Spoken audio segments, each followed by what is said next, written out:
Ito naman tayo. Ito ang pinipili kong buhay ngayon. So, hindi ko na talaga ito ikakaya kung ano man tayo ngayon, idol. Ang importante dito na may i-share tayo sa inyo sa mga basic na pamamaraan. Ayan, dol. So, dito, naka-explain ako dito ng konti. At dahil ang panahon natin ngayon dito, idol, ay parang umulan ko, kaya yun, nahinto natin. Sayang kasi, idol, na mag-spray tayo na wala sa time. Kailangan talaga i-control lang po natin. Kasi pag umulan, sayang naman yung effort natin, idol. Tira yung pinagareho natin ito, tapos masasayang. So, ang ginawa ko dito, nag-prepare lang ako ng tubig. At ito, idol, yung mga tips natin dati kung paano tayo magkatipid ng pag-spray ng Roundup. Pag-abangan nyo lang para ipapakita naman natin ulit kung paano mag-tipid, idol. So ito, idol, nakita nyo naman ang magiging improve. Subukan talaga, idol, kung paano makatipid ng spray, idol, dahil gawa na natin yan palagi. So ang video natin ngayon para lang to sa mga sa mga taong gusto matuto sa pagtrabaho ng ganito. Pero pag hindi mo gusto, i-skip nyo lang video kasi hindi ito para sa inyo. At ito, idol, maging bago talaga ang pagtatanim pa ng saging. So ayun, matagal na tayo na walang trabaho dahil po sa init ng panahon. So dito, idol, nakita nyo naman ang dami na sa damo. Pero isprayan pa natin yan.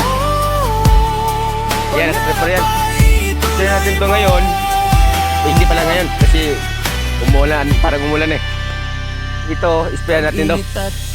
Pati dyan, idol, yung taniman ulit natin ng talong yan para makaka-income naman tayo.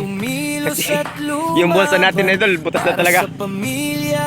Dahil sa sobrang init ng panahon, idol, hindi tayo nakapagtrabaho. So ito, idol, ito, medyo malaki-laki ng area natin kasi dulo, nalinisan natin ng kahoy.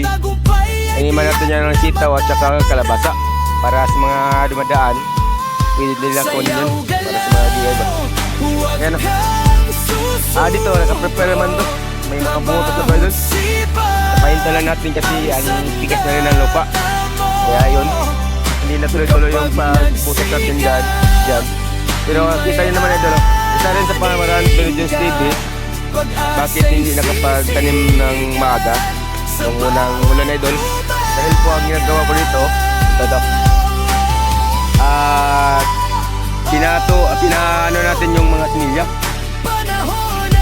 Idol, kita nyo naman, pag na-sprayan po natin ang Roundup yan, patayan, idol. Kaya yun, makikita tayo sa pag-spray. Isa rin sa paraan kung paano makatipid.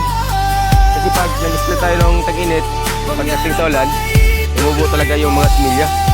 Kaya, ayun, naghabulan yung tanim natin at saka yung similya, idol. Kaya ang ginawa ko dito, pinatubo muna natin yan, hindi po natin ma-spray yan. Para tuloy-tuloy yung ano niya. Isang way lang ba? Hindi tayo mahirapan sa pag-spray. Ayan o. Ito at sa taga dito, may mga butas ito dito. Ayan, dol. Naprepare na ito, dol. Pag-spray natin yan, pagdating sa ulan, at may mga ano na tayo, yan, pwede na ito ma-tanim. Parang ganun na siya, dol. So, ang video natin ngayon, idol, sana nakakatulong to sa mga baguhan. Hirap kaya ngayon, idol, na tag-ulan na. Tapos wala tayong ginagawa. Tapos umasa tayo sa ayuda. Pero kung nagustuhan nyo ang video natin, idol, pakilike lang at pakishare. Malaking tulong na yan kay Junes TV para ipagpatuloy natin ang ating nasimulan dito. So kita nyo, idol. Kaya yun, hindi na ako nakapag-spray muna ngayon. Kasi ang panahon natin, idol, parang umulan. Sayang ang ating pag-spray. So dito lang muna ang ating video. At maraming salamat, kaibigan, kung na-share mo ang video natin para maraming ma-aware sa iba na magtrabaho din sila pagdating sa ganitong trabaho.